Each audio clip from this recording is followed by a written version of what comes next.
¿Puedo preguntarte una cosa? Naturalmente. ¿Eres una bruja? Ronnie, disculpe a mi hermana. Usted no es ni mala, ni fea, ni vieja. Y tampoco hace magia. ¿Puedes hacer más magia?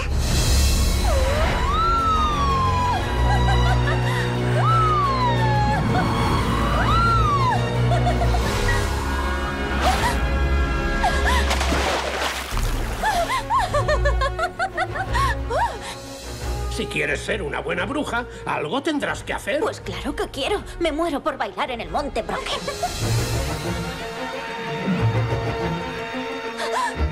¿Solo 127? ¿Es que aún no sabes que eso está prohibido para las brujas de tu edad? Hoy, dentro de un año, te haremos un examen. Solo si dominas a la perfección los hechizos que hay en este libro, aprobarás. ¿Aprenderse de memoria 7.892 hechizos? Pues tendrás que esforzarte.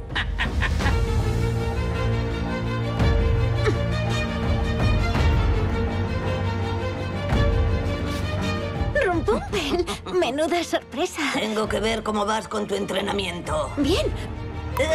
No habrás estado haciendo brujerías. ¿No sabes que está prohibido hacer magia los viernes? Argenterus lucidus como una bala. Cucharas soperas. ¡Oh! ¡Abraxas! ¡Está nevando!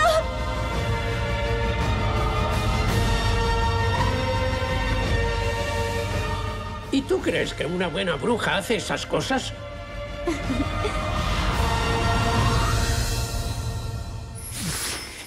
Convocar rayos, liberar avalanchas, provocar incendios, pero hechizos para fregar los platos o para coser los calcetines no hay ninguno.